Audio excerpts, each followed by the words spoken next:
Welcome to The Real News. I'm Lynn Fries in Geneva. In this report, we're continuing our look into the creditor-debtor relationship.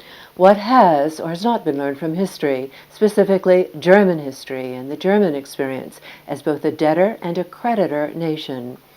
In part one of our series, we discussed Germany, the debtor nation, and the huge debt imposed on Germany after World War I, and then the German debt resolution agreed in the 1953 London Debt Accord. In this final segment, we look at Germany, the creditor nation, and how debtor countries in Europe today are being treated by their creditors, including Germany. The Real News invited German economist Heiner Flassbeck to talk to us about all this. Dr. Flassbeck is director of Flassbeck Economics. He's honorary professor at the University of Hamburg and co-authored Act Now, recently published in Germany. In prior experience, he was chief economist at the United Nations Conference on Trade and Development and vice minister at the German Federal Ministry of Finance. Heiner joined us in Geneva. Thank you for having me. In 2010, around 92 years after the country's defeat by the Allies, Germany made its final reparations-related payment for World War I. The German External Debt Agreement, signed in London in 1953, London Debt Accord, was more than just debt cancellation. Creditor concessions in the agreement included provisions for consultation, for hardship, for payment limits, for reserve and sinking funds. This boils down to the fact that Germany only had to pay what she was able to pay. Not only was Germany's existing stock of debt dramatically reduced, the agreement turned the tide so new flows of debt would not pile up on Germany's shoulders if she ran into difficulties in future payments. The terms of Germany's ability to pay had been defended by the German chief negotiator in no uncertain terms.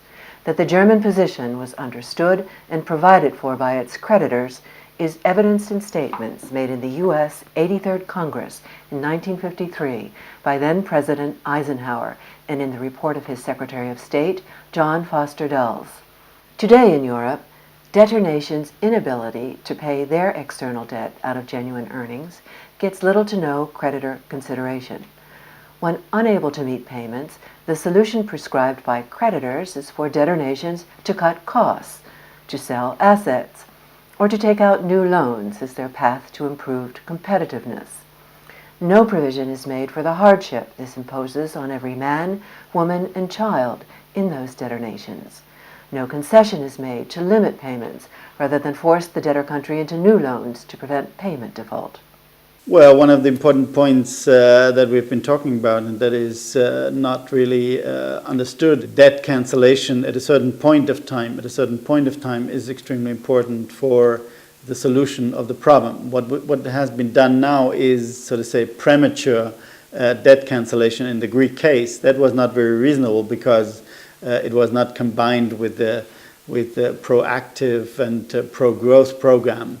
Well, beyond the scope of this report, in Heiner Flassbeck's new book, Act Now, co-author Paul Davidson explains that applying the same economic austerity approach used for a household debtor to a government debtor has profoundly different implications. Cutting government spending causes a fall in the nation's income. That in turn causes a fall in government income. When government income goes down, like a seesaw, its deficit goes up. That's why the only sustainable solution to help a debtor nation get its house in order is by helping them increase their national income. That's why as a recovery plan for debtor nations and the world economy as a whole, Paul Davidson points to Keynes' plan. Had the accord reached by creditor concessions in the 1953 London Debt Agreement taken place 9 years earlier in 1944 at Bretton Woods, arguably Keynes' plan would have gone a long way to correcting the mistakes of Versailles for the entire world economy, not just Germany.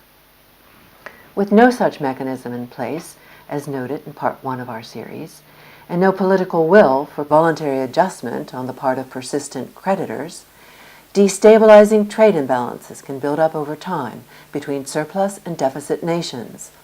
Such trade imbalances in Europe today between Germany, the surplus nation, and the European periphery, the deficit nations, are key to understanding the current European sovereign debt crisis.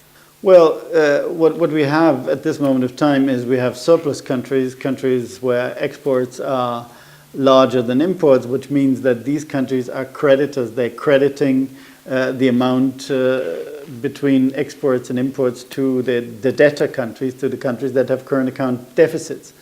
And current account deficits means to accumulate over time. If you have an ongoing current account deficit, means to accumulate over time debt from other countries. And this involves the private sector as well as the public sector. And this has happened in Europe in the last 10 years. Germany was the creditor country, the country with the surpluses, and the other European countries were the debtor countries, the countries with the deficit.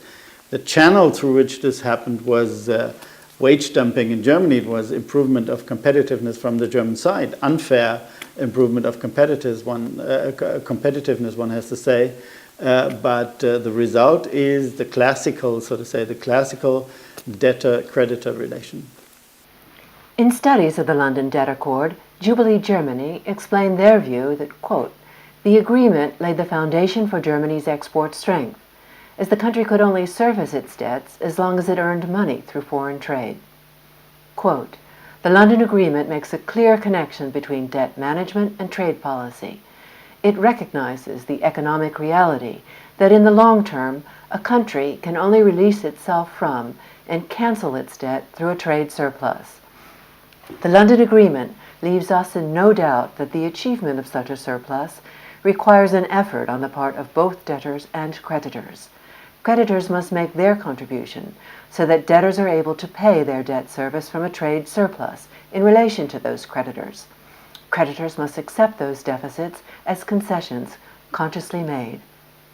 In 1953, Germany got quite a bit of debt relief, so the mistakes of after the First World War was exactly not repeated after the Second World War, because people had understood at that moment of time that to place such an additional burden on a country that is anyway on its knees doesn't make much sense. And this is a very important lesson for Europe, because in Europe we're doing exactly that. We're asking debtor countries to repay their debt, but at the same time we're preventing them from doing it. Germany is preventing them from doing it because it is desperately defending its market shares in the international market. It's defending its current account surplus.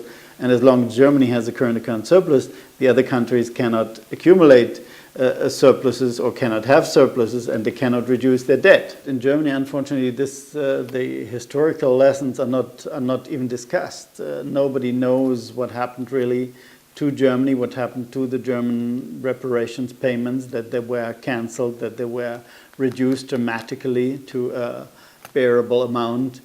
All this is more or less unknown and is unfortunately not discussed in politics at this moment of time. And so we are not able to learn the lesson of the past and to apply the lesson that we should have learned to the European debt problem. And so we conclude this report. Our thanks to Heiner Flassbeck. Thank you for having me. And thank you for joining us on the Real News Network.